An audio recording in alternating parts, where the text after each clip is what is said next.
The sun hung like a burning coal in the merciless sky, its heat pressing down upon the endless expanse of scorched grassland that stretched toward the gray mountains. The wind carried nothing but dust and the memory of rain that hadn't fallen in months. This was the territory west of the Missouri, where civilization thinned out like morning mist and only the stubborn or the desperate remained. Eliza May Carter pulled her worn shawl tighter around her shoulders. Though it offered no protection from the heat, her dress, once a respectable navy blue, had faded to the color of old dishwater, torn at the hem from countless miles of walking.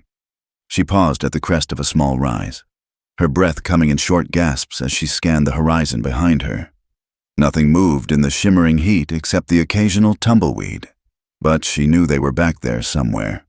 The men her late husband's creditors had sent after her. 6 months. Thomas had been dead 6 months, and still they hounded her for debts she'd known nothing about until after they'd lowered his pine box into the ground. The general store owner, the saloon keeper, even the church, they'd all come calling with ledgers and IOUs bearing her husband's shaky signature. When she'd sold everything, the small house, the furniture her mother had left her, even Thomas's pocket watch, it still wasn't enough. They wanted more than money now. They wanted to make an example of her. Her cracked lips tasted of alkali dust as she forced herself to keep moving. The soles of her boots, worn paper-thin, offered little protection from the burning earth. Each step sent small clouds of red dust swirling around her ankles.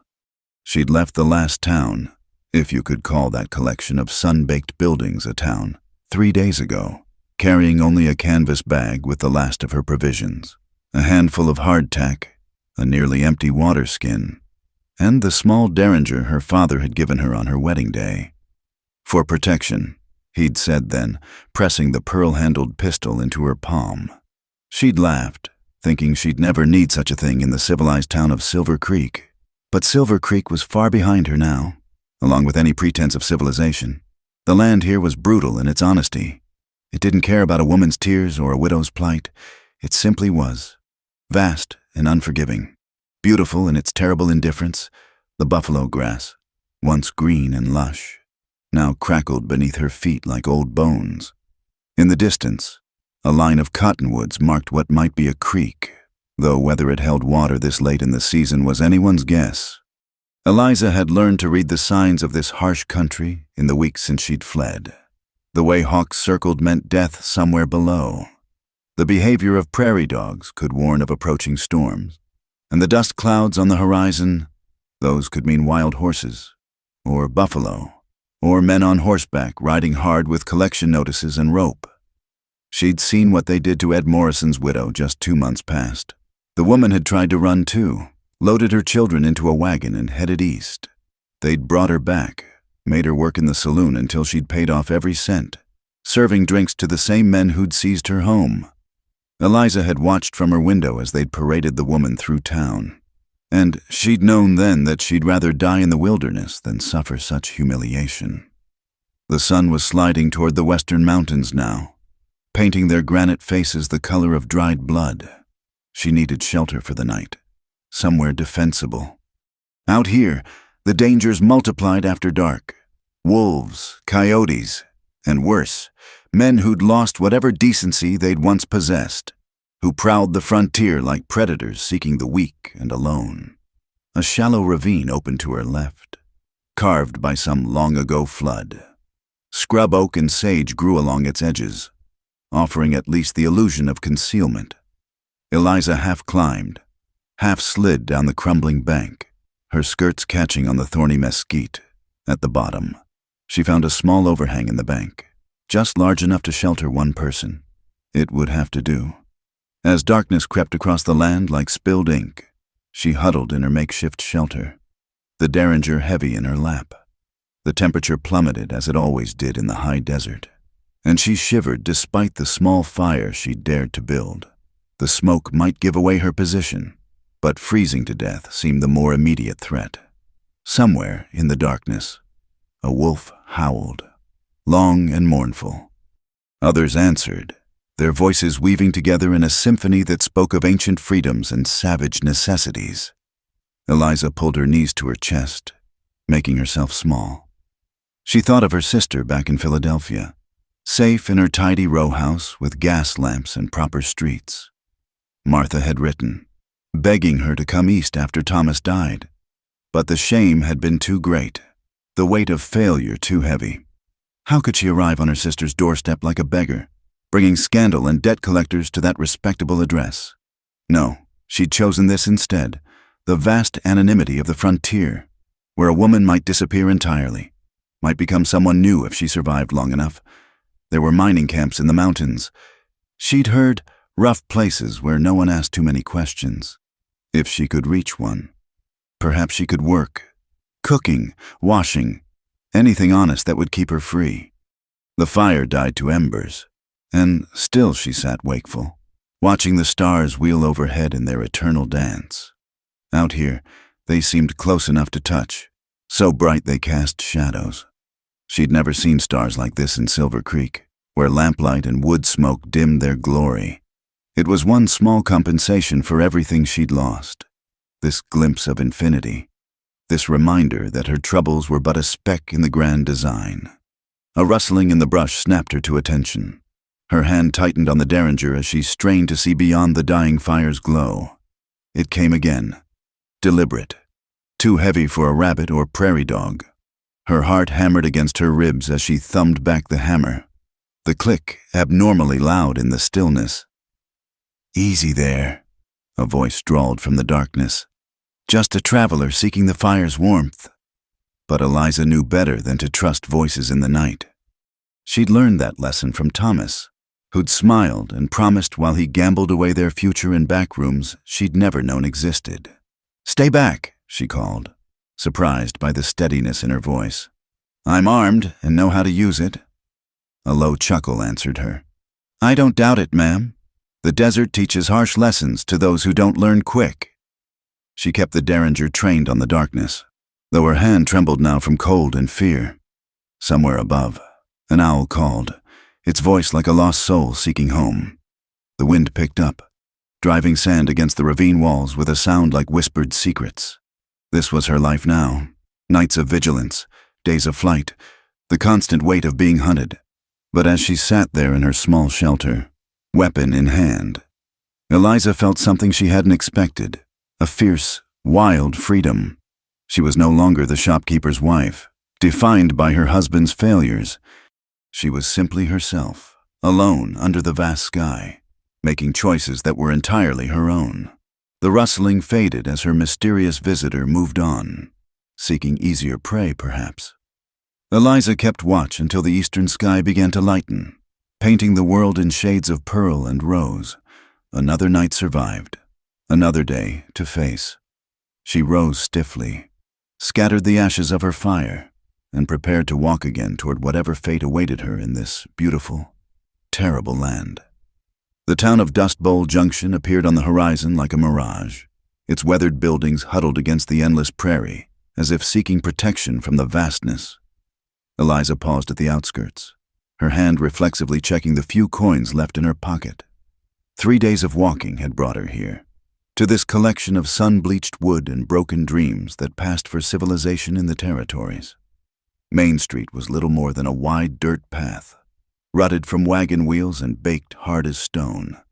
False-fronted buildings lined both sides: Garrison's General Store, the Broken Spoke Saloon, Mrs.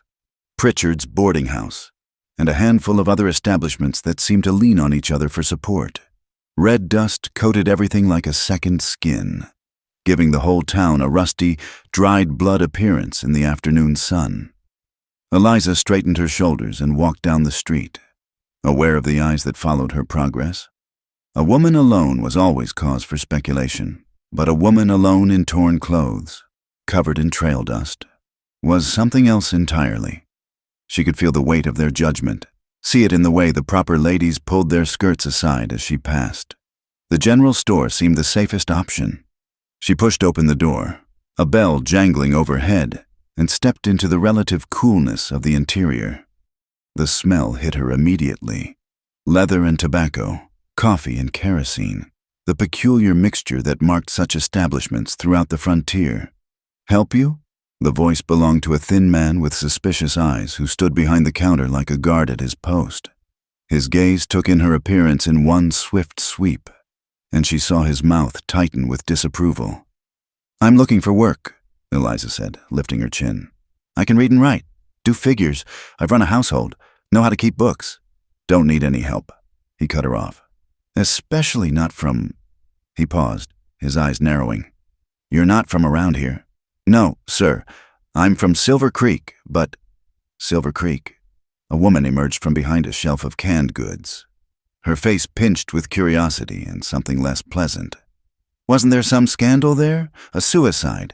Debts?" Eliza felt heat rise in her cheeks. News traveled fast along the frontier, carried by drummers and drifters like seeds on the wind. "My husband died," she said quietly. "But he didn't. It was illness that took him." The woman sniffed, unconvinced. "And you're here alone, no family, no connections." Each question was weighted with implication. "I'm seeking honest work, nothing more." The shopkeeper shook his head. "Try somewhere else. We run a respectable establishment." Eliza turned to leave, but the woman's voice followed her. "You might try the saloon. They're always looking for help." The derision in her tone was unmistakable. Eliza fled the store, the bell's cheerful jangle mocking her departure. Outside, the sun seemed even harsher, the dust thicker. She tried the hotel next, then the restaurant, but the story was the same. Her appearance, her circumstances, her very existence as an unattached woman marked her as unsuitable, suspicious, unwanted. At the boarding house, Mrs. Pritchard, a woman with steel-gray hair and a face like dried apple, looked her up and down with calculating eyes. "I might have work," she said slowly. "Cleaning, laundry. But I don't take in strays. You'd need to clean yourself up first, and I'd need references. Good references from decent people." "I could work for room and board initially," Eliza offered desperately. "Until I've proven myself." Looking like that, Mrs. Pritchard's laugh was harsh as lye soap. "I'd lose every respectable boarder I have. No, girl, you're too much of a risk. Try your luck elsewhere." The afternoon wore on, each rejection adding another stone to the weight in Eliza's chest. The Broken Spoke Saloon loomed at the end of the street, its bat-wing doors swinging occasionally to reveal glimpses of the dim interior. She knew what kind of work they'd offer her there. Had seen the painted women who worked such establishments, their bright dresses and dead eyes telling their own stories of dreams abandoned. She was standing in the shadow of the livery stable, gathering courage for one more attempt, when she heard the voices. "That's her, I'm sure of it. The Carter woman from Silver Creek." Eliza pressed herself against the rough boards, her heart racing. Through a gap in the planks, she could see two men in trail-worn clothes, the kind of hard-faced individuals who made their living tracking human prey. "Bill said she'd headed west. Description matches. Young widow, dark hair, traveling alone. Worth checking. Even if it ain't her, a woman alone." The man's laugh made Eliza's skin crawl. Might be profitable either way. They moved off toward the saloon, and Eliza knew her time in Dust Bowl Junction was over before it had begun. She slipped around the back of the livery, past the corral where horses dozed in the heat, and headed for the far edge of town. Behind the last buildings, the prairie resumed its endless dominion, offering escape and danger in equal measure. As she hurried through the scattered shanties that marked the town's ragged edge, an old Mexican woman sitting in a doorway caught her eye. The woman gestured her over, pressing something into Eliza's hand, a piece of flatbread wrapped in cloth. "Vaya con Dios," the woman murmured, her wrinkled face kind. "The desert is cruel, but sometimes kinder than men." Eliza's throat tightened with unexpected emotion. She squeezed the woman's hand in thanks before continuing her flight. Behind her, she could hear voices raised in the street, questions being asked. They discovered her presence, would soon pick up her trail. The land beyond town was rougher, cut by arroyos and studded with ocotillo and cholla. Eliza moved as quickly as she dared, aware that her passage left signs for those who knew how to read them. The sun was descending toward the horizon, painting the landscape in shades of orange and purple. Soon it would be dark, and she'd be alone again in the vast emptiness. A sound made her freeze. Hoofbeats. Coming fast from the direction of town. She scrambled down into a dry wash, pressing herself against the eroded bank. The horses passed close enough that she could hear the creak of saddle leather, the men's voices carrying on the still air. Heading for the mountains? Likely. Woman on foot can't have gotten far. Check that wash up ahead. I'll circle around. Eliza held her breath, one hand on the derringer. If they found her, but the hoofbeats moved on, the voices fading. She waited until full darkness before emerging, then continued her flight by starlight, stumbling over rocks and scratching herself on unseen thorns. The night stretched endless, each sound a potential threat. Coyotes yipped in the distance, and once she heard the deeper cough of what might have been a mountain lion. But she pressed on, driven by the greater fear of what pursued her. When dawn finally came, she was miles from town, in country that seemed even more desolate than what she'd crossed before. Red rocks rose like ancient ruins from the desert floor, and distant mesas offered the promise of shelter if she could reach them. She was down to her last mouthful of water, her feet bleeding inside her worn boots, but she was still free. Behind her, a dust cloud marked riders on her trail, still distant but inexorable. Eliza forced herself to move faster, seeking the broken country ahead where a person on foot might lose mounted pursuers. The sun climbed higher, its heat a physical weight pressing down on her. She thought of the women in town, safe in their respectable homes, their greatest worry what to serve for supper or which dress to wear to church. They'd looked at her with such disdain, as if poverty and misfortune were contagious diseases. But now, fleeing across this merciless landscape, Eliza felt a fierce pride. She might die out here, but she'd die free, unbowed by their judgment or their narrow definitions of propriety. The storm, when it came, arrived with little warning. The western sky darkened as if God had drawn a curtain across the sun, and the wind picked up, driving sand before it in stinging clouds. Eliza had heard of such storms, how they could strip flesh from bone, how travelers caught in them sometimes wandered in circles until they dropped. She sought shelter among the rocks, pulling her shawl over her head as the world disappeared in a howling wall of sand and wind. This was nature's fury, impersonal and absolute, and all she could do was make herself small and endure. The storm would hide her tracks. She realized, if she survived it, she might finally escape her pursuers. It was a grim sort of hope, but in this hard land, you took whatever hope was offered. The sand scoured everything, turning the world into a howling brown void where earth and sky merged into one terrible force. Eliza pressed herself deeper into the rocky crevice, her shawl pulled tight over her face, breathing through the fabric as the storm raged. Time lost meaning in that chaos of wind and grit. It might have been minutes or hours that she huddled there, praying to survive nature's wrath. Then, through the roar of the storm, she heard something else, a voice, barely audible above the wind, a human voice, calling out. Her first instinct was to shrink deeper into hiding, but something in that voice spoke of distress rather than pursuit. It came again, closer now, and she could make out words. "Anyone there? Hello?" A shape materialized from the storm, a tall figure leading a horse, both man and beast heads down against the wind. He stumbled past her hiding spot, would have continued on, but his horse balked, ears pinned back, refusing to move. The man looked around, squinting through the flying sand, and his gaze found her. "Ma'am?" He had to shout to be heard. "We need better shelter. I know a place. Not far." Eliza hesitated. Trust was a luxury she could no longer afford, but staying here meant certain death as the storm intensified. The stranger didn't wait for her answer. He grabbed her arm, not roughly, but with urgent purpose, and pulled her from the rocks. "Can you ride?" he yelled. She nodded, and he boosted her onto the horse before swinging up behind her. His arms came around her to take the reins, and she was suddenly aware of the solid warmth of another human being, the first real contact she'd had in weeks. The horse pushed forward into the storm, the man guiding it with sure knowledge of the terrain. They rode blind through the tempest until suddenly they were descending, the wind's fury lessening as they dropped into what must have been a canyon. The man dismounted, leading the horse down a treacherous path that Eliza could barely see. Then, miracle of miracles, they were ducking into a cave.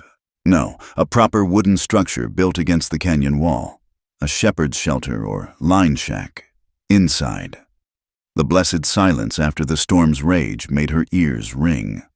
The man quickly shut the door and lit a lantern, revealing a single room with rough furniture, a table, 2 chairs, a narrow bunk, and most wonderful of all, a small stove. "We'll wait it out here," he said, his voice normal now, deep and measured. "These storms can last hours." In the lantern light, Eliza got her first real look at her rescuer. He was perhaps 35, tall and broad-shouldered, with the kind of solid build that came from hard work rather than mere size. His face was weathered brown by sun and wind, with lines around green eyes that spoke of someone who'd learned to squint against harsh light. Dark hair, touched with premature gray at the temples, hung past his collar. He wore the practical clothes of a working cowhand-worn denim, leather vest, sturdy boots, but something in his bearing suggested he hadn't always been such. "Name's Caleb Morrison," he said, removing his hat and beating the dust from it. "Sorry for the rough handling back there, but that storm wasn't playing." "Eliza Carter," she replied, then wondered if she should have given a false name. But the truth had slipped out, perhaps because she was too exhausted for deception. He studied her with those keen eyes, taking in her torn dress, her dust-caked appearance, the way she held herself ready to flee.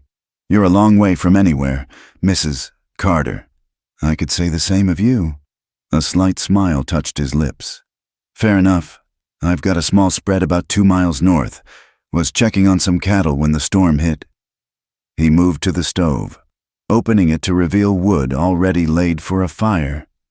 "You hungry? I've got some provisions in my saddlebags." Eliza's stomach answered before she could, growling loudly in the quiet shelter. When had she last eaten? The bread the Mexican woman had given her was long gone. Caleb lit the fire without comment, then retrieved his saddlebags. Soon, the smell of coffee filled the small space, along with beans warming in a pot. He moved with economical grace, comfortable with the simple domestic tasks. It made her wonder about his story. A man alone, tending his own needs. "The storm will cover your tracks," he said conversationally, not looking at her. "Whoever was following you will have a hard time picking up the trail." She stiffened. "What makes you think a woman alone in this country, looking over her shoulder, hiding in the rocks?" He shrugged. "Doesn't take a genius. Though I'm guessing it's not the law you're running from. You don't have that kind of look." "And what kind of look is that?" "Desperate mean. Folks running from the law get a certain hardness to them. You're scared, but not guilty scared. More like," he paused, considering, "hunted scared." His perception unnerved her, but also, strangely, comforted her. Here was someone who understood without her having to explain, who accepted the situation without demanding details. They ate in companionable silence, the simple meal tasting like a feast to her starved body. The coffee was strong enough to float a horseshoe, but it warmed her from the inside out. Outside, the storm continued its assault on the canyon walls. "You can't keep running like this," Caleb said finally.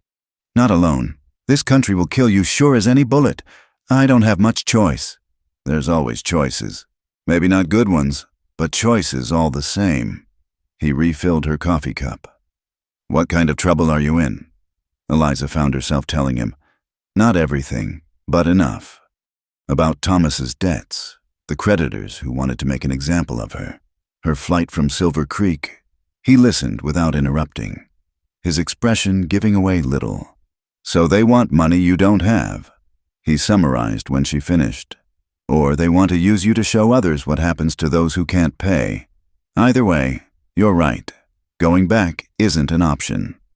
"I thought I could disappear out here, find work in a mining camp, maybe, or Mining camps are rough places for a woman alone. Rougher than whatever you're running from, most likely. He stood, walked to the small window, and peered out at the storm. You know anything about cattle? Horses? I kept house, managed accounts. I'm not afraid of hard work. That's not what I asked. She bristled at his tone. I can learn. I've already learned to survive out here. Haven't I? He turned back to her, and she thought she saw approval in his eyes. That you have, though barely, from the looks of it.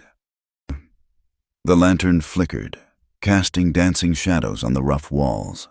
Outside, the wind seemed to be lessening, though sand still rattled against the window. I could use help at my place, Caleb said slowly, as if thinking aloud. It's not much, a half-built ranch house, a corral, some cattle that are more trouble than they're worth. But it's 15 miles from the nearest town, and folks there mind their own business. You could work for room and board until you figure out what comes next. Eliza's first instinct was suspicion. Men didn't offer help without expecting something in return. What would you want from me? His expression hardened slightly. I just told you, work, cooking, help with the accounts if you're good with numbers. Maybe learn to help with the stock. I'm not looking for anything else, if that's what you're thinking. Heat flooded her cheeks. I didn't mean. Yes, you did. And you were right to. His voice gentled. You don't know me, and trust is dangerous out here. But I'll tell you plain, I've got my own reasons for keeping to myself, and they don't include taking advantage of desperate women. Something in his tone suggested a story there, perhaps as painful as her own. She studied his face in the lamplight, trying to read the truth there. He met her gaze steadily, patient under her scrutiny. Why? She asked finally. Why help me? He was quiet for a long moment.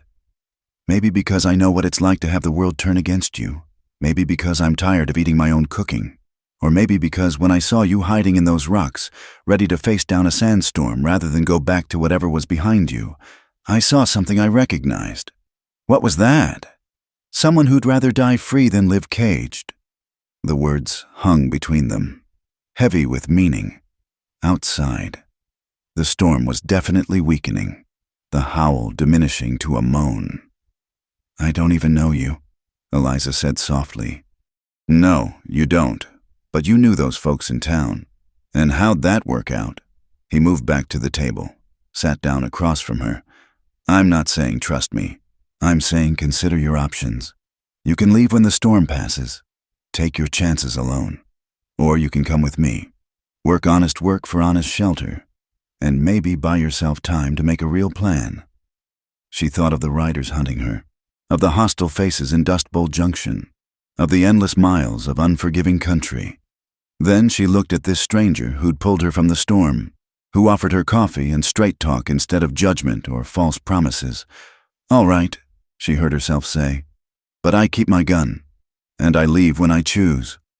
A real smile crossed his face then, transforming the harsh plains into something almost handsome.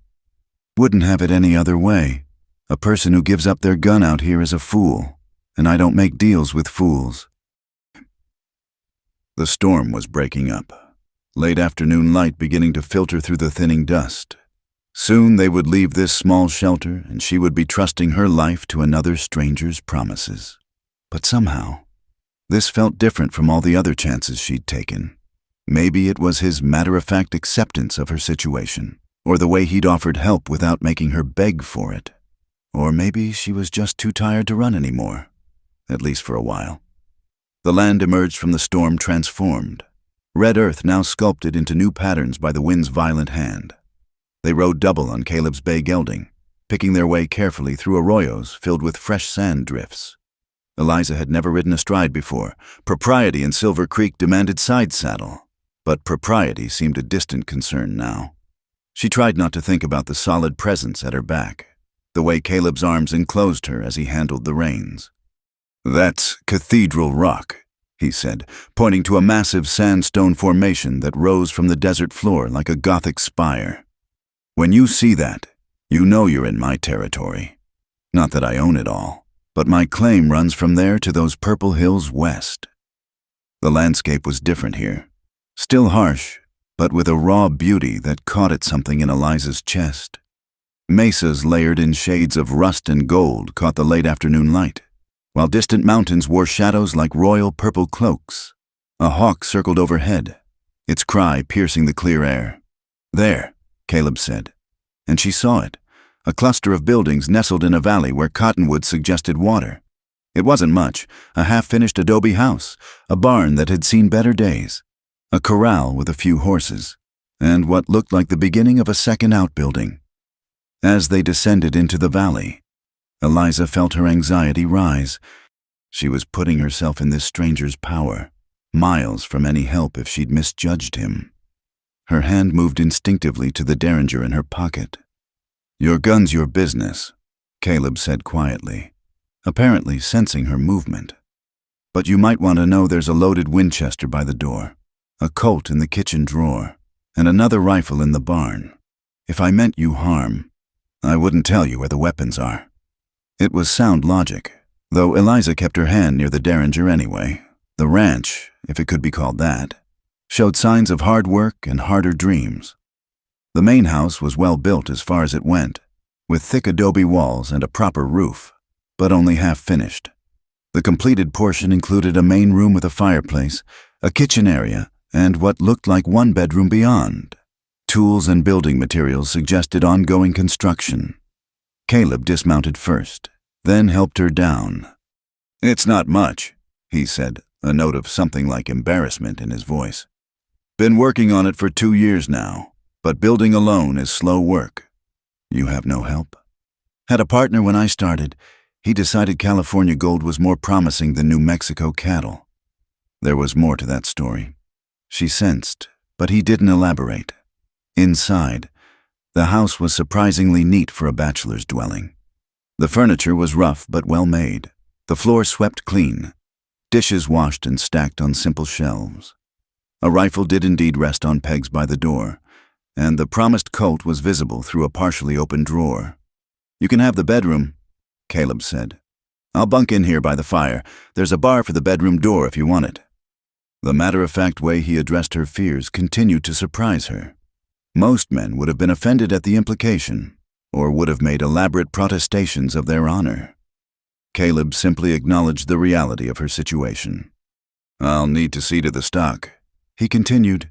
"Storm probably scattered them some. You'll find food in the pantry. Pump out back for water. Well's good even in dry years." He left her then, and Eliza stood alone in the strange house, trying to orient herself to this sudden change in circumstances. She explored cautiously, finding the promised pantry stocked with beans, flour, dried meat, preserves, and other frontier staples. The bedroom was sparse but clean, with a proper bed, a trunk, and pegs for clothing. Through the window, she watched Caleb work, noting the easy way he handled the horses, the patience with which he checked each animal for storm damage. Whatever else he was, he knew his business.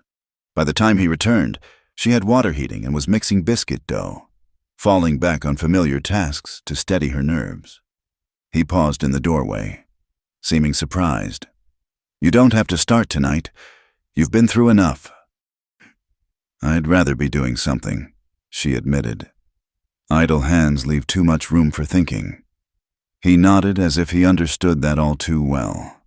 While she cooked, he cleaned his rifle, the commonplace domesticity of the scene at odds with the strangeness of their situation. Over dinner beans, biscuits, and dried apple pie she'd improvised from his stores, they established the parameters of their arrangement.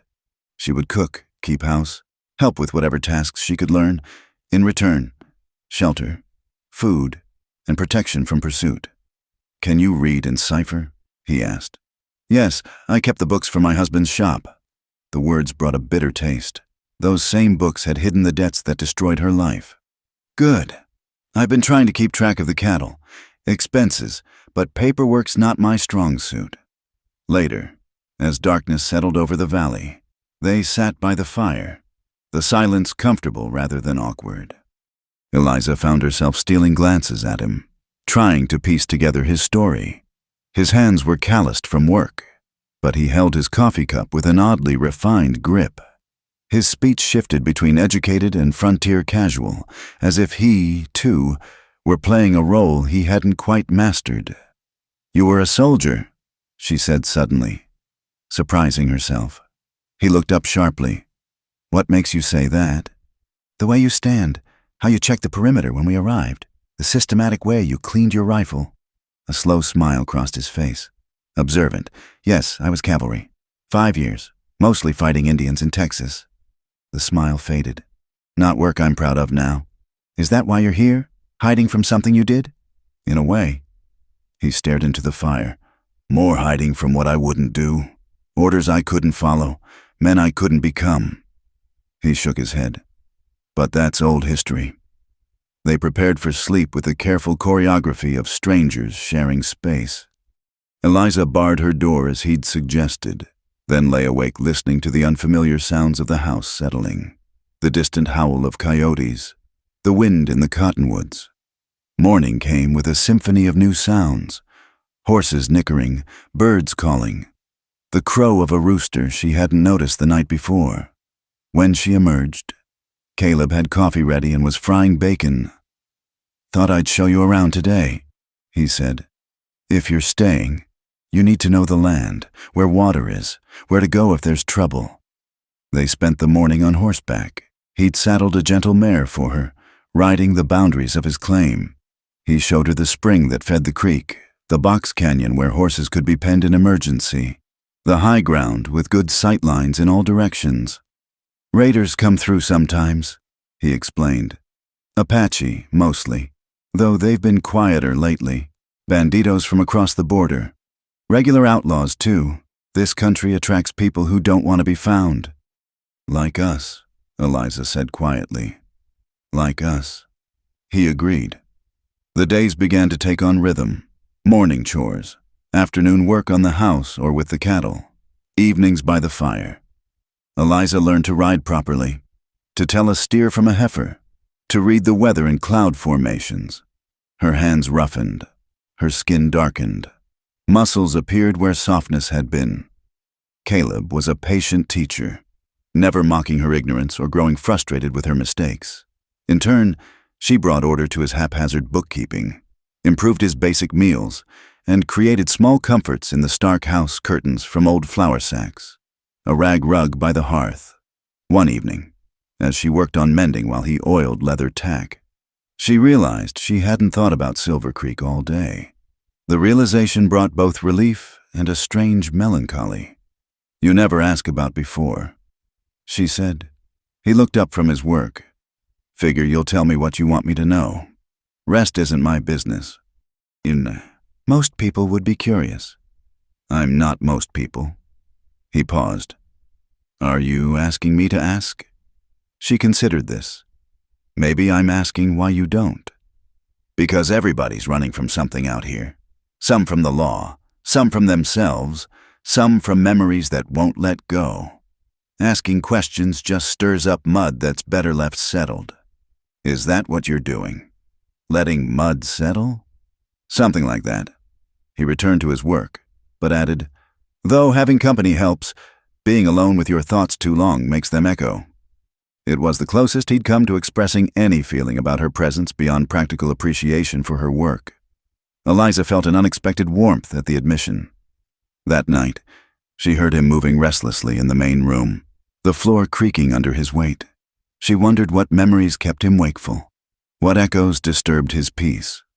In her own bed, she thought about trust, about the strange security she felt in this unfinished house with a man she barely knew. The next morning brought riders on the horizon, and her newfound peace shattered like glass. The riders turned out to be neighbors, the Hawthorne brothers from the spread to the south, checking on stock after the storm. But the scare had reminded Eliza how precarious her safety was.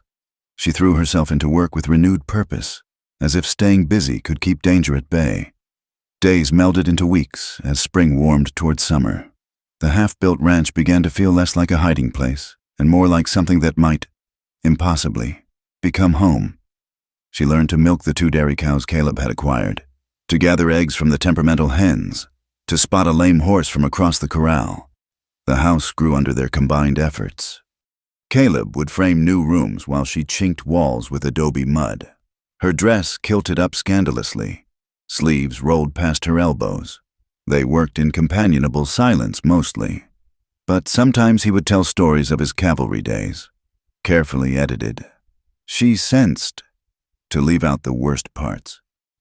"There was this Sergeant O'Malley," he said one afternoon as they repaired the chicken coop. "Irish as they come. Could curse for 10 minutes straight without repeating himself. Had a way with horses that was pure magic. Could calm a spooked mount with just his voice." "What happened to him?" Caleb's hand stilled on the wire. "Died at Washita River. Custer's winter campaign." His voice turned bitter. "Glorious victory. I called it something else." She waited, sensing more coming. "Women and children in that village. Old men, not just warriors." He went back to work with sharp, angry movements. "I transferred out after that. Couldn't stomach it anymore." Eliza thought of her own flight from civilization's cruelties. Sometimes leaving is the only honorable choice. He glanced at her, something grateful in his expression. Not everyone sees it that way.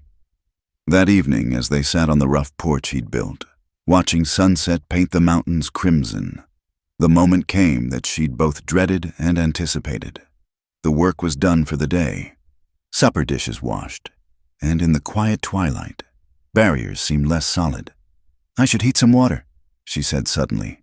"For washing, I must look a fright." "You look fine," Caleb said absently, then seemed to realize what he'd said. In the gathering dusk, she couldn't see if he was blushing, but his sudden attention to rolling a cigarette suggested embarrassment. "I haven't had a proper bath since," she tried to calculate. "Since I left Silver Creek. Washing from a basin isn't the same. There's a tub in the storeroom. Big one. I could set it up in the kitchen. Heat water." "That would be wonderful," she wanted to say, but settled for very kind. It took time to heat enough water, carrying buckets from the pump, warming them on the stove. Caleb dragged the copper tub into the kitchen and then made himself scarce, mumbling about checking the horses. Eliza barred the door and windows, then sank into the blessed hot water with a sigh that was almost a sob. She soaked until the water cooled, scrubbing away weeks of dust and fear and flight. Her hair, finally clean, felt like silk between her fingers. For these few moments, she could pretend she was back in her old life, safe in her own home, tomorrow predictable and unthreatening. But that life was gone, and, surprisingly, the thought brought less pain than before. That woman had been comfortable but caged, defined by her role as wife to a man who'd lied with every smile. This woman, brown from sun, hands rough from real work, muscles sore from learning to survive. This woman was someone new. When she emerged, dressed in her one clean dress, Caleb was on the porch, giving her privacy. She joined him, her damp hair twisted up properly for the first time in memory. "Feel better?" he asked, not looking at her. "Like a new person." She settled beside him, careful to maintain proper distance. "Thank you. No need for thanks. Should have thought of it sooner." They sat quietly, watching stars emerge in the darkening sky. The night sounds of the desert rose around them. Crickets, a distant owl, the rustle of small creatures in the brush. "I've been thinking," Caleb said eventually. "If you're going to stay longer, you need proper clothes. That dress won't last much more hard work. And you need boots that fit." "I can't afford—" "Wages," he interrupted. "Should have discussed it before. Can't pay much, but room, board, and a small wage. Enough for necessities." Pride warred with practicality. "I haven't earned—" "Stop." His voice was firm. "You've more than earned it. Place runs smoother with 2 people. I'm eating better. House is cleaner. Books make sense for the first time. Fair wage for fair work." Before she could respond, he stood abruptly. "I'm turning in. Long day tomorrow. Need to move the cattle to better grass." She sat alone on the porch, emotions churning. in Silver Creek. She'd been trapped by debt and duty. Here, she was earning her own way, making choices that were entirely hers. It was terrifying and exhilarating in equal measure. The next morning brought a trip to the nearest trading post, a day's ride to the east. Eliza wore her cleanest dress and tried to look respectable, though she knew the sun had marked her as clearly as any brand. The trading post was a rough affair. Logs and adobe, smelling of leather and tobacco. The proprietor, a grizzled man named Josiah Briggs, looked her over with curious eyes but asked no questions when Caleb introduced her as his bookkeeper. She bought 2 simple work dresses, sturdy boots that actually fit, and a proper hat to shield her from the sun. When she hesitated over the cost, Caleb reminded her it was her wages, earned fair. The independence of purchasing her own necessities with money she'd worked for brought unexpected tears to her eyes. On the ride home, packages tied behind their saddles. They talked more freely than usual. Perhaps it was the change of scene or the successful trip, but conversation flowed easier. You never asked why bookkeeper instead of housekeeper, Eliza observed. Bookkeeper gets more respect, less questions too. You're protecting my reputation? He snorted. What reputation? We're both outcasts here, but no sense inviting trouble. Let people think what they want, long as they think it at a distance. That night, in her new nightgown, plain but clean and properly fitting, Eliza lay awake thinking about the strange turns her life had taken. A month ago, she'd been running for her life, sleeping in the dirt, certain each day would be her last. Now she had work, wages, a roof over her head, and something she hadn't expected, a friend. For that's what Caleb had become. She realized, despite the propriety they maintained, the careful distances, they'd developed an understanding. He respected her boundaries without question, valued her contribution without condescension, and offered protection without possession. The next evening, as they worked on expanding the garden plot, Eliza found herself humming, the first music she'd made since Thomas died. She stopped, embarrassed, but Caleb said, "Don't stop. It's nice. Place has been too quiet too long." So she hummed while they worked, old hymns and folk songs from her childhood. When full dark drove them inside, she felt lighter somehow, as if music had loosened something knotted inside her chest. They were washing up for supper when it happened. She reached for the soap at the same moment he did, their hands brushing. Both jerked back as if burned, then laughed at their reaction. "We're acting like schoolchildren," Eliza said, still laughing. "Suppose we are." But his smile was soft as he handed her the soap, and something in his eyes made her breath catch. They were sitting closer on the porch that evening, she realized. Still proper distance, but less careful space. The silence between them had changed too, from cautious to comfortable, weighted with things unsaid but understood.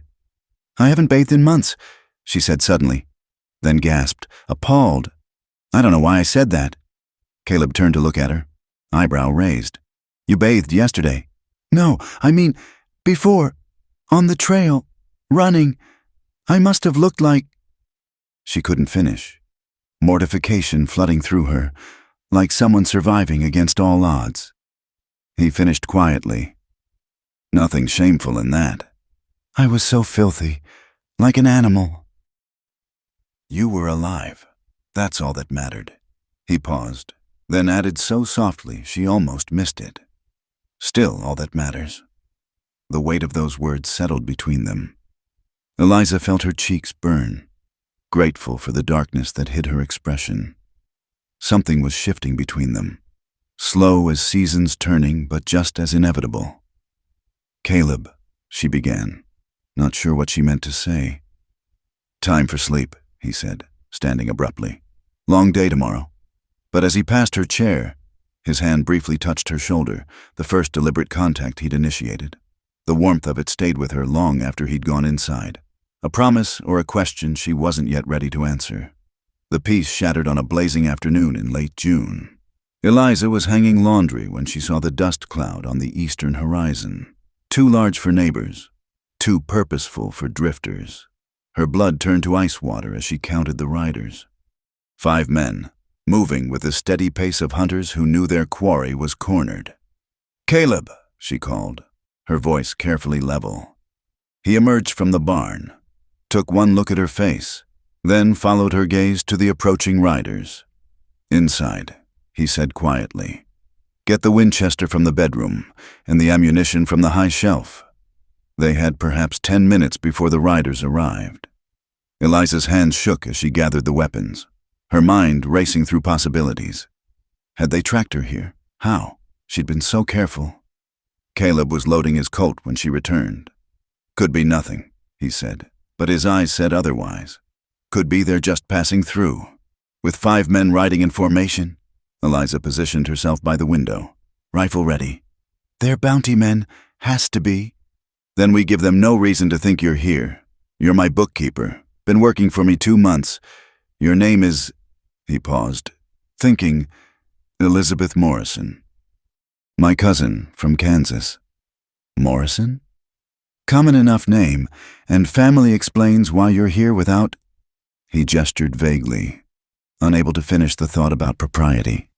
The riders were close enough now to make out details. Hard men all, armed heavy, with the look of those who made their living on others' misfortune. The lead rider, a thick-set man with a gray-shot beard, raised his hand in greeting as they entered the yard. "Stay inside," Caleb murmured, then stepped onto the porch, rifle casual in his hands but ready. "Afternoon, gentlemen. Something I can help you with?"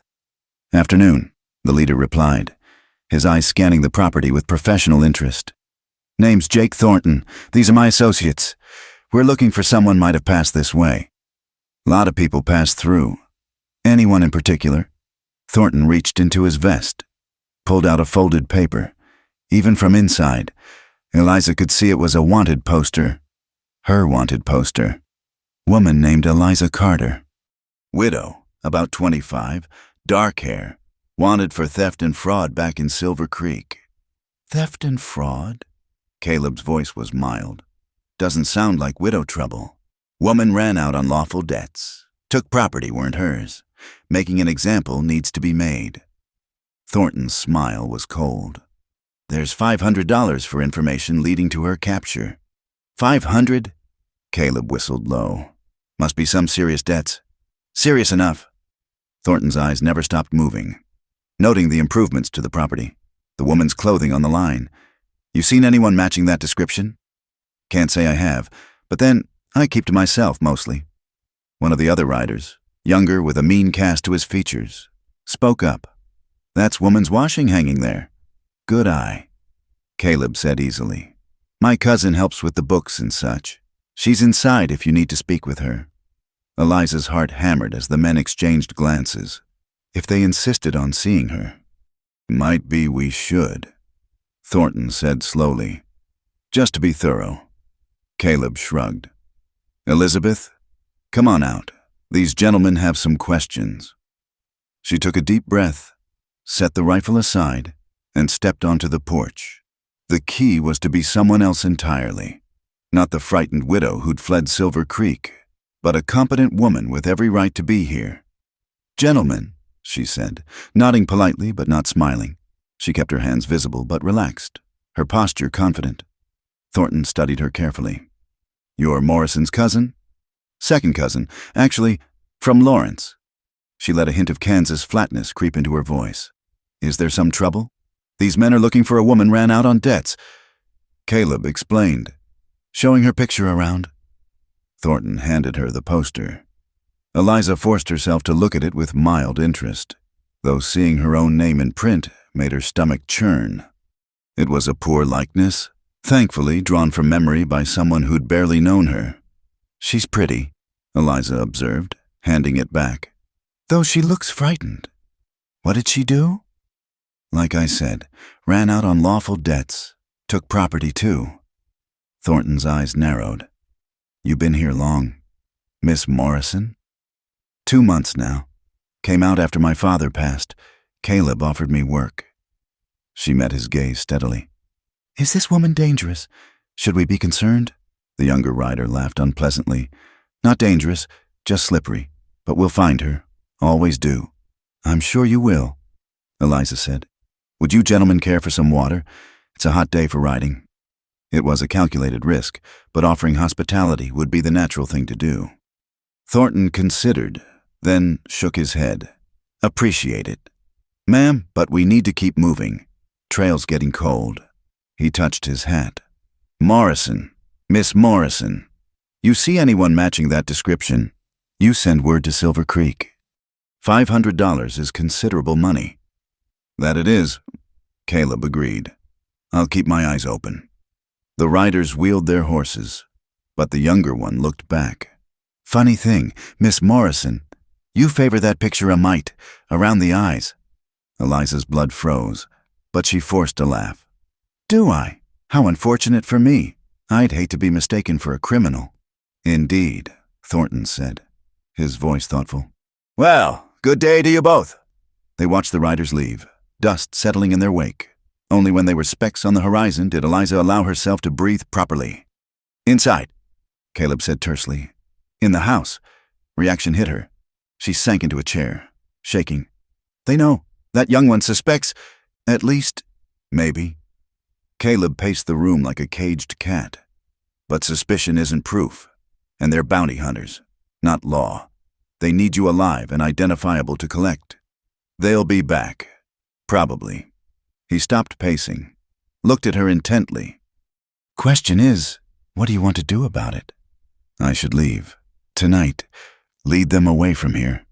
That's one option." His voice was carefully neutral. "You run again. Keep running. Maybe they catch you. Maybe they don't. What's the other option?" "We fight." He said it simply, as if suggesting they repair the fence. "This is my land. You're under my protection. They want to take you. They go through me. You can't. Caleb, these men are killers.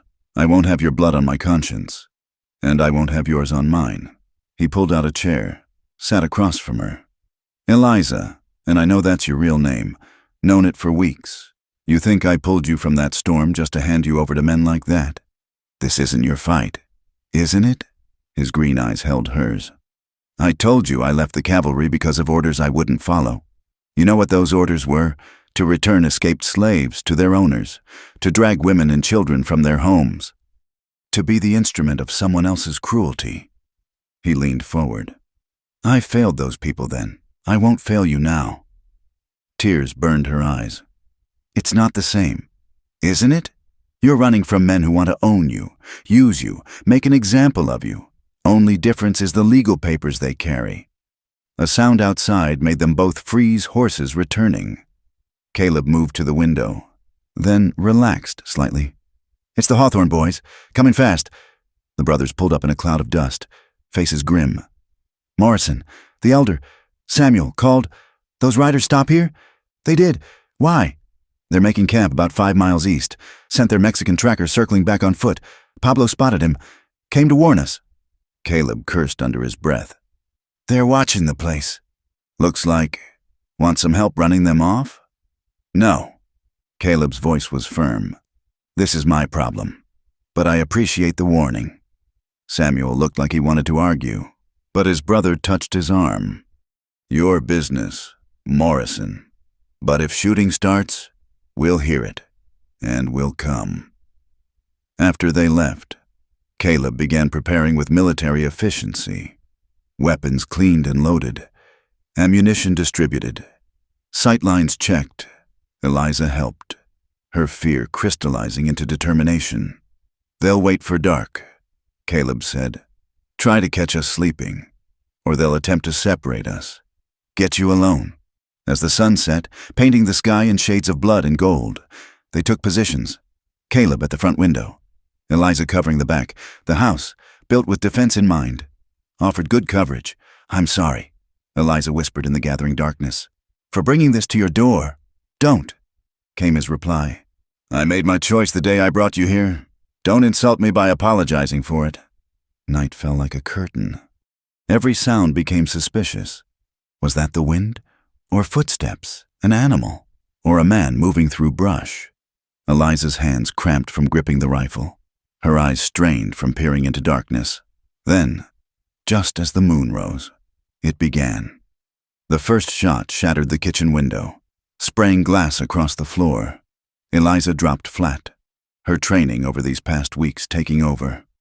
Caleb returned fire immediately, the boom of his rifle deafening in the enclosed space. "Stay down!" he shouted, though she was already crawling toward better cover. More shots came from multiple directions. They'd surrounded the house. Muzzle flashes lit the darkness like deadly fireflies. Eliza spotted movement near the chicken coop and fired, hearing a curse as her bullet found its mark. "Good shot," Caleb called, then grunted as return fire splintered the door frame inches from his head. The siege continued, hunters testing their defenses, looking for weakness. But the house held strong, its thick adobe walls stopping bullets that would have punched through wood. Eliza's fear transformed into something cold and focused. She would not be taken, would not let them drag her back to humiliation and servitude. A lull fell, heavy with threat. Then Thornton's voice carried across the yard. "Morrison, no need for anyone to die tonight. Send the woman out, and we ride away peaceful-like." "Counteroffer," Caleb called back. "You ride away now, and I don't put a bullet in you. $500 says otherwise, and there's 5 of us. 2 of you." "4, Eliza corrected, loud enough to carry. "I winged one by the coop." Cursing from that direction confirmed her count. Caleb glanced at her, a fierce pride in his eyes that made her heart skip despite their circumstances. "You're good men." Caleb tried again. "Is bounty money worth dying for? Because I promise you, you try to take her. Some of you won't ride away." Big talk from a man outnumbered. As if in response, rifle fire erupted from the ridge behind the house, not at them, but at the hunters' positions. The Hawthorne brothers, true to their word. The tide shifted as the hunters found themselves caught between defenders. In the chaos, Eliza saw a figure rushing the back door, the young rider who'd recognized her. She fired, but he kept coming, slamming into the door with his shoulder. The bar held, but barely. "Caleb!" He spun, fired through the door. A scream and the sound of a body falling. But more were coming. They'd decided on a desperate rush. The front door exploded inward as 2 men hit it together. Caleb met them with his Colt, dropping one, but the other crashed into him. They went down in a tangle of limbs, fighting for the gun. Eliza couldn't get a clear shot. Then she saw Thornton himself coming through the back door, the young rider's sacrifice having damaged the bar. Their eyes met across the room, hunter and prey, but she no longer knew which was which. She pulled the trigger. The rifle clicked empty. Thornton smiled. "Advancing. Out of ammunition. Mrs. Carter? How unfortunate." But Eliza had learned more than shooting these past months. As he reached for her, she swung the rifle like a club, catching him across the jaw. He staggered, and she drew the Derringer from her pocket, the little gun Caleb had never asked her to surrender. "Not quite," she said, and fired. Thornton clutched his shoulder, blood seeping between his fingers. Behind her, she heard the crash of furniture. Caleb still fighting. No time to help. Another hunter appeared in the doorway. She fired again. The Derringer's second and last shot, sending him diving for cover. Then Caleb was beside her, blood on his face but his guns in his hands. "The Hawthorns have them flanked," he panted. "They'll run now." Indeed, shouts outside suggested retreat. Thornton backed toward the door, still clutching his shoulder. "This isn't over," he snarled. "That bounty stands. Others will come. Let them," Eliza heard herself say. "I'm done running." They watched from the shattered windows as the surviving hunters collected their wounded and fled. The Hawthorne brothers' rifles encouraging their departure. When the dust settled, 2 bodies remained in the yard, men who'd chosen bounty over breath. Samuel Hawthorne appeared at the door, rifle ready. "Everyone whole in here?" "More or less," Caleb said, wiping blood from a cut above his eye. "We owe you. No owing between neighbors." Samuel's weathered face was grim. "Though you might want to explain why bounty hunters are shooting up the valley." Eliza stepped forward. "It's my fault. I'm wanted in Silver Creek for debts I didn't create and couldn't pay. They want to make an example." Samuel studied her, then shrugged. "Silver Creek's a long way off. Their law doesn't run here." He looked at his brother. "Right, Pete. Don't know nothing about any widow from Silver Creek." Pete agreed. "Just know Morrison and his bookkeeper fought off some bandits tonight." After they left, promising to help deal with the bodies come morning, Eliza and Caleb surveyed the damage. Windows broken, furniture destroyed, bullet holes decorating walls like deadly flowers. But they were alive. "Sit," Eliza commanded, finding the medical supplies. "That cut needs tending." He submitted to her ministrations, wincing as she cleaned the wound.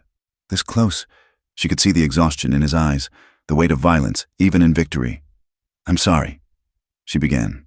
"If you apologize one more time, I'll put you over my knee." The words slipped out, and both froze at the implication. "I didn't mean, I know what you meant." Her hands were gentle on his face, cleaning away blood and dirt. "But I am sorry. You built something good here, and I brought destruction to it." "You brought life to it," he corrected softly. "Place was just walls and work before. Now it's—" "What?" He caught her hand, stilling its movement. "Home." The word hung between them, heavy with meaning. Eliza found herself leaning closer, drawn by something stronger than propriety or fear. "They'll send word back," she said. "Others will come. Maybe, but word will spread here too. The Hawthorns will talk. Others will listen. This valley protects its own. I'm not one of your own. Aren't you?" His thumb traced her knuckles, leaving trails of warmth. "You've worked this land, bled for it now. That makes you one of us, if you want to be. What I want—" She paused, overwhelmed by the truth of it. "What I want is to stop being afraid, to build something instead of running from ruins. Then stay. We'll face whatever comes together." Dawn was breaking, painting the damaged room in soft gold. Through the broken window, she could see the land she'd come to love, harsh but honest, demanding but fair, like the man beside her. Together, she agreed. The next days were a whirlwind of repairs and revelations. Word spread quickly through the sparse population of the valley. Morrison's place had been attacked by bounty hunters, and the community had stood together. Men arrived to help fix the damage, their wives bringing food and quiet acceptance. Mrs. Hawthorne, Samuel's wife, took Eliza aside while the men worked. "Heard you're a widow," she said bluntly. "Running from trouble not of your making." "Yes, ma'am." "Well, we've all got pasts out here. What matters is what you do going forward." She paused. "Caleb's a good man. Bit broken from the war, but good nonetheless. You could do worse." Eliza felt heat rise in her cheeks. "We're not— that is, I work for him." Mrs. Hawthorne's knowing smile said volumes. "Of course. Dear, just remember, life's short out here." Too short for excessive propriety. That evening, as they ate dinner in their patched-up kitchen, Caleb seemed unusually quiet. Finally, he set down his fork. "I need to tell you something." Eliza's stomach clenched. "Oh? My name, it's not really Morrison." He met her eyes. "It's Caleb Morgan Hartley, Captain Caleb Hartley, formerly of the 7th Cavalry." Hartley. The name was familiar. "There was a scandal, an officer who refused orders, who refused to massacre civilians, who testified against his commanding officer, who was court-martialed for insubordination and conduct unbecoming." His voice was bitter. "Conduct unbecoming being refusing to murder women and children. But you were right. Right doesn't matter when you break the chain of command. I kept my commission, barely, but my career was over. So I came here, changed my name enough to avoid immediate recognition. Tried to build something clean." Eliza reached across the table, covered his hand with hers. "You were brave." "Was I? I followed orders for years before that. How many innocents died because I didn't speak up sooner? You can't change the past, but you changed course when it mattered. That's more than most do." He turned his hand, interlacing their fingers. "Like you." Like me, you could have stayed in Silver Creek, accepted what they wanted to do to you. Instead, you ran, fought, survived. With help. She squeezed his fingers. A stranger who pulled me from a storm. Best decision I ever made. They sat in the gathering darkness, hands linked across the table. Two outcasts who'd found shelter in each other. Outside, nightbirds called and coyotes sang their ancient songs. But inside, in their battered but unbroken home, there was peace. Stay, Caleb said suddenly. Not as my employee, not as someone hiding. Stay as whatever you want to be. What are you asking? I'm asking badly. He admitted, but I'm asking for a chance. To court you proper. To build something together that's more than just survival. Eliza thought of all the reasons to say no. The danger still lurking. The impropriety. The scars they both carried. Then she thought of the alternative. A life of running, of being alone, of never taking another chance on trust. Yes, she said simply. Spring returned to the valley like a promise kept. The desert bloomed with unexpected color, purple sage, yellow brittlebush, the shocking pink of prickly pear flowers. Eliza stood on the porch of the now completed house, watching the sunrise paint the mountains gold. A year had passed since she'd stumbled into this place, desperate and broken. Now, she barely recognized the woman she'd been. Her hands, once soft from town living, bore calluses from honest work. Her skin had darkened to honey brown, laugh lines appearing at the corners of her eyes. She wore practical clothing now, split skirts for riding, sturdy boots, a man's shirt tucked in neat. But it was the change inside that mattered most. The fear that had driven her for so long had faded, replaced by something she'd never expected to feel again. Hope. Coffee's ready, Caleb called from inside. She smiled, turning back to the house that had become home. They'd rebuilt it stronger after the attack, adding rooms, reinforcing walls. The Hawthorne brothers had helped, along with other neighbors who decided the Hartleys, for that's what they were called now, though no ceremony had made it official yet, were worth protecting. Inside, Caleb stood by the stove, pouring coffee into 2 cups. The morning light caught the silver threading through his dark hair, the lines around his eyes deeper but somehow softer than when they'd met. He handed her a cup, their fingers brushing in a touch that still sent warmth through her. Sheriff Williams is coming today, he said. Eliza's stomach tightened. About the investigation? Final report. Samuel says Williams is ready to close it all out. 3 months after the shootout, the territorial sheriff had finally investigated. By then, the story had solidified. Bandits had attacked the ranch, been driven off by the residents and neighbors. The bodies had been buried without identification, their possessions burned. If anyone recognized them as bounty hunters from Silver Creek, they kept quiet. But more importantly, Caleb had written to a lawyer friend from his army days, asking about the legality of the debts.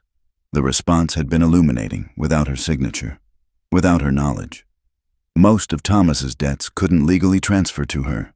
The creditors had been hoping ignorance and intimidation would succeed where law wouldn't. It'll be fine, Caleb assured her, reading her worry. Williams is a practical man. He knows justice and law aren't always the same thing. By noon, Sheriff Williams had come and gone, officially closing the case as self-defense against unknown assailants. He'd looked Eliza in the eye as he'd said it, and she'd seen understanding there. Funny thing, Williams had mentioned casually as he mounted his horse. Got a letter from Silver Creek last week.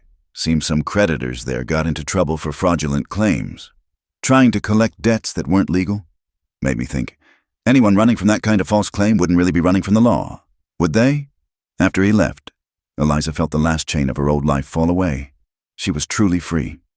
That evening, as they sat watching the sunset, Caleb cleared his throat. Been thinking, he began. Dangerous habit, she teased, but her heart rate picked up at his serious tone.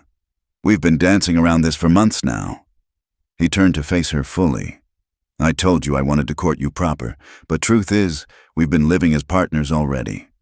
Working together, building together, fighting together. Caleb, let me finish, He reached into his pocket, pulled out something that caught the dying light. A ring simple silver with a small turquoise stone. It's not fancy.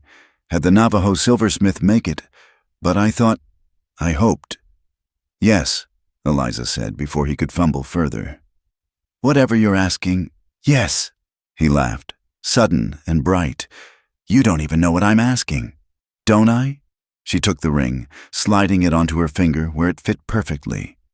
You're asking if I'll stay forever, if I'll be your wife as I've already been your partner, if I'll take your name that I've already been using, if I'll share your bed as I've already shared your battles.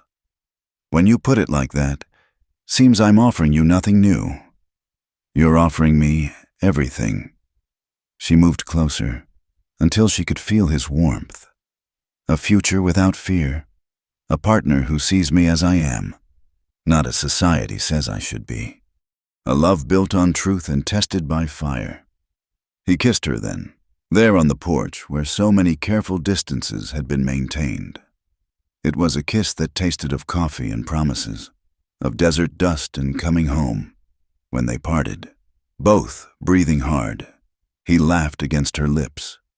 Remember what you told me once, he murmured. About not bathing for months? She groaned, embarrassed even now. Why would you bring that up? Because even then, trail-worn and desperate, covered in dust and fear, you were the most beautiful thing I'd ever seen. He pulled back to look at her. You were magnificent in your survival, and I knew I'd do anything to keep you safe, even face down bounty hunters. Even that. He grew serious. I'd do it again. Eliza. All of it. I know. She touched his face, feeling the stubble, the warmth, the solid reality of him. Just as I'd face them all again to stay here, to stay with you. 2 weeks later, they married in the Hawthorne's parlor, with half the valley in attendance. Eliza wore a new blue dress that brought out her eyes, and Caleb had trimmed his hair and worn his best shirt. The circuit preacher performed the ceremony, and if he wondered about the bride's past, he kept it to himself. As they exchanged vows, Eliza thought about the journey that had brought her here, the terror of those first days running, the desperation, the certainty that her life was over. She'd lost everything: husband, home, reputation, safety. But in losing it all, she'd found something infinitely more precious: herself. And in finding herself, she'd found Caleb. I now pronounce you man and wife, the preacher intoned. You may kiss your bride. This kiss was different from their first confident, claiming, a public declaration of private promises. The assembled neighbors cheered, and Mrs. Hawthorne wiped away tears, and somewhere outside, a hawk cried its wild freedom. The reception was held at their ranch, tables set up in the yard where gunfire had once shattered the night. Now it rang with laughter, with fiddle music, with the clink of glasses raised in toast. Eliza danced with her husband, while their friends and neighbors celebrated around them. As the sun set, painting the desert in its daily masterpiece of color, Eliza stood apart for a moment, taking it all in. The house they'd built together, stronger for having been tested. The land that had seemed so harsh but had offered sanctuary. The people who judged her not by her past but by her actions. Caleb appeared at her elbow, handed her a cup of punch. Happy? More than I ever thought possible. Good. He was quiet for a moment, then added, I love you. Eliza Hartley. The name sent a thrill through her. Not Carter, burdened with debt and lies. Not Morrison, the fiction she'd hidden behind. But Hartley chosen freely, earned through trial, worn with pride. And I love you, Caleb Hartley. As the party continued around them, they stood together watching the stars emerge in the vast desert sky. The same stars that had witnessed her desperate flight now blessed her new beginning. Somewhere out there, other desperate souls were running, fleeing their own silver creeks, searching for their own sanctuary. Eliza hoped they'd find it, as she had. No regrets? Caleb asked softly. None, she replied, and meant it. Every step led me here, even the hardest ones, especially those. He agreed. Later, as the guests departed and quiet settled over their ranch, Eliza looked back one last time at the road she'd traveled, from a widow crushed by circumstances beyond her control to a woman who'd claimed her own destiny. From someone defined by society's expectations to someone who'd helped forge a new life in an unforgiving land. The desert had tested her, stripped away everything non-essential, revealed the steel at her core.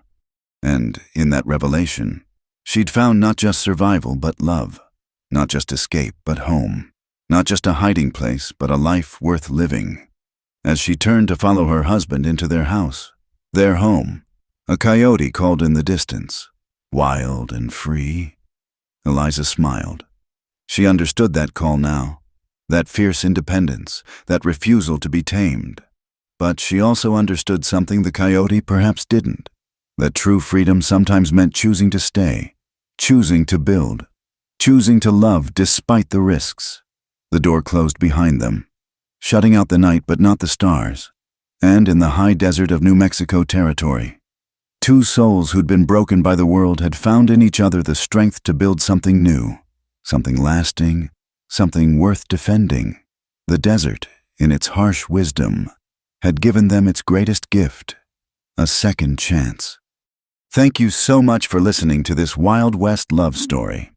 I'd love to hear where you're enjoying this tale from, whether you're listening during your commute, relaxing at home, or perhaps even somewhere in the American Southwest where our story took place. Please subscribe to the From Wild West channel and share your thoughts about Eliza and Caleb's journey. Did their story of survival and unexpected love touch your heart? Let us know in the comments below.